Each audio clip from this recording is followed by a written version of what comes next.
150, 160. He's gone. What's up, guys? We are out here in the garage today, and I will be showing you how to build a crate to ship an engine in. And so, before we get started, let me explain why this is going on. So, sometime back, I made a video where I explained how I ship engines. And I use one of those gray tubs, blue tub, and zip ties, and I pack it real tight and everything. So 2 out of the last 3 engines I've shipped with FedEx have been damaged. And so, first of all, fuck FedEx. Alright, so I always insure everything over $100 with them. But, you see, the thing is, they don't have to cover something if they don't think it's adequately packed. Now, in the past, I've used FedEx because they're the only ones who have a 150-pound rating, so you can ship a motorcycle engine in a tub and it basically just ekes through. But the problem is that I get fucked by FedEx because they throw it out of an airplane, throw it off the back of a moving truck, throw it out of a train. I don't know. It takes quite a bit of force to punch a hole through an engine block. Not crack it, not a weld, but punch a fucking hole through an engine block. So, and then what happens is the customer gets upset with me, and this is all through eBay. So they file through eBay, and eBay basically auto returns their money to them. Now, I'm not implying that I should keep your money if I ship you something and it's a damaged engine. Obviously, it's my responsibility. I'm the seller. I fully understand all that. But the problem I have is that I have basically no recourse through FedEx. So FedEx gets to keep the $200 I spent on shipping. The buyer gets to keep all of their money, including what they spent on shipping. And I'm basically out money, and generally speaking, the engine is the main piece of value in a motorbike, and so that's where I make most of my money on. And so I basically get fucked, and all my work is fucked. Now, so what I've done is from here on out, I will be shipping with an actual freight shipper. And that can be in the range of, you know, $200-300 for shipping, and it's a big truck, comes out to your house, picks it up, delivers it, whatever. But you know what? It's just going to have to be worth it. I mean, that's going to come out of my bottom line because the price on engines hasn't changed. And so a $1,000 engine is still a $1,000 engine. But, you know, now it's like I got to eat, instead of $150 for shipping, I got to eat like $300 for shipping. Cuts into my bottom line, makes parting bikes a lot less attractive. But it's just something we're going to have to work on. So anyway, today we have the motor from the Triumph 675 Daytona. And this is just a plastic tub like what I used to ship. And this is materials. Now this is obviously way more materials than you need to build a single box. I'm actually building a couple of these for a couple of engines. But what you're looking at here is basically 4/10 of an inch OSB board. It's not fun to work with, it's not fun to cut, it splinters, it gets all in your hands, but it is the cheapest building material. Then we got some super cheap, shitty, apparently 2x4s, so that's great, to build a frame out of. And we have to make sure that we get the dimensions of this motor, we make sure it needs to be sitting in there tightly, and then we'll pack the underside and everything else with cardboard and basically seal it shut. I'll be using screws to zip all this together. So the first step is we really got to take some dimensions on this engine to figure out how big everything needs to be to make sure that we can clear everything. And then what we'll do is we'll cut out a base plate and use 2x4s to make like a spacer underneath it. And then basically just get the engine mounted on that base plate and then put the walls up around it. That way when I have an exact, you know, size and weight for shipping, and so I can get a really good, accurate estimate. I don't really have a great way of weighing things. I really should get like some sort of scale that hangs on the end of this, but for now I just use a bathroom scale, so it'll have to be accurate enough. So let's get this measured and then we'll get started.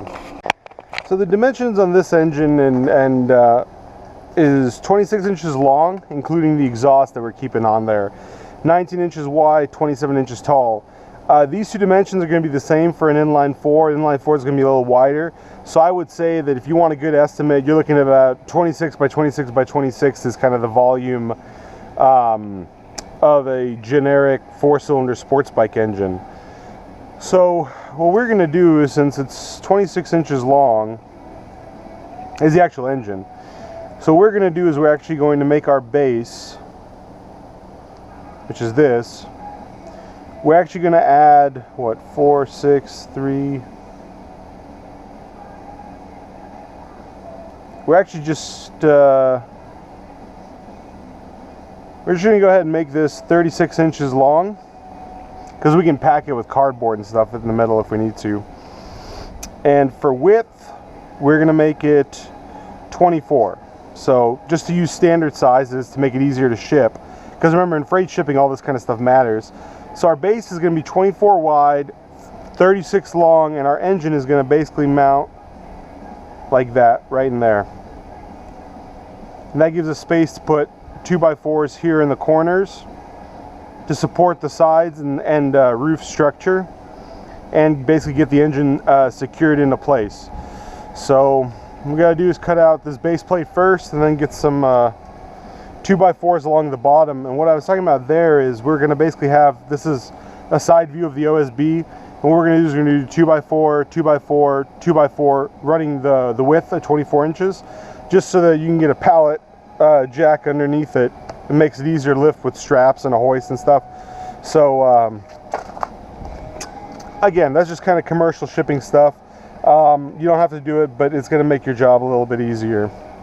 So after putting like a 1/4 inch or 1/2 inch splinter up into my nail, just marking this out, I decided, fuck it, we're going to put on some gloves.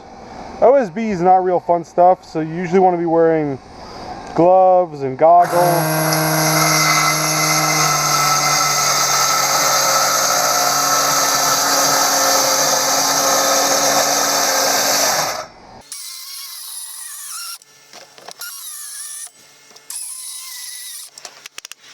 So there we go.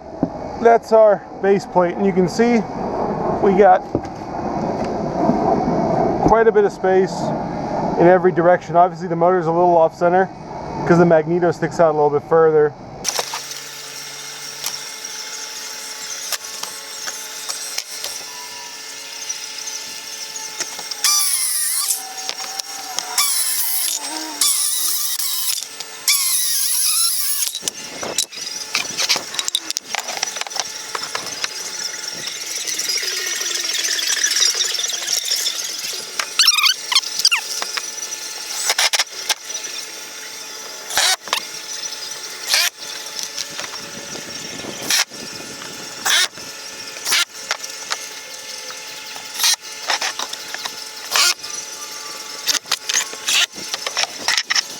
So there's our